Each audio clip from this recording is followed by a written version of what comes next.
ମୁଁ ନିହାତି ଜାଣିବାକୁ ଚାହିଁବି ଯେ ଆପଣ ସ୍କୁଲ କଲେଜ ଯେତେବେଳେ ପାଠ ପଢୁଥିଲେ ଆପଣଙ୍କର ଫ୍ୟାମିଲି ହଉ କିମ୍ବା ଆପଣଙ୍କର ପରିବେଶରୁ ହଉ କିଏ ଆପଣଙ୍କୁ ବହୁତ ଇନ୍ସପାୟାର କରିଥିଲେ ଯାହା ପାଇଁ ଆଜି ଆପଣ ଏତେ ବଡ଼ ବଡ଼ ପଦବୀରେ କାମ କରି ପାରିଛନ୍ତି?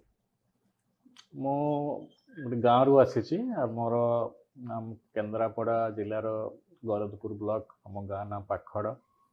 ଏବଂ ଛୋଟବେଳୁ ଆମେ ଯେଉଁ ଗାଁ ସ୍କୁଲରେ ପଢ଼ୁଥିଲୁ ସେଠି ସପ୍ତମ ପର୍ଯ୍ୟନ୍ତ ଆମ ଗାଁରେ ସ୍କୁଲ ଥିଲା। ତାପରେ ଅଷ୍ଟମ, ନବମ, ଦଶମ, ଏକାଦଶ 4 ବର୍ଷ ପାଇଁ ଆମକୁ 4-5 କିଲୋମିଟର ଧାନ ବିଲରେ ଚାଲିକି ଯିବାକୁ ପଡ଼ୁଥିଲା।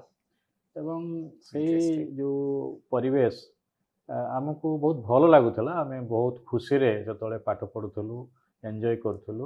ଏବଂ ଆମର ଫ୍ୟାମିଲି ଯେଉଁ ଆମ ପ୍ୟାରେଣ୍ଟସ୍ଙ୍କର ବହୁତ ସପୋର୍ଟ ଥିଲା। ଆଉ ଆମର ଗାଁର ଯେଉଁ ମୋର ସାଙ୍ଗମାନେ ଆଉ ଗାଁ ଲୋକମାନେ ତାଙ୍କର ବହୁତ ମୋ ପ୍ରତି ଶ୍ରଦ୍ଧା ସହାନୁଭୂତି ଥିଲା।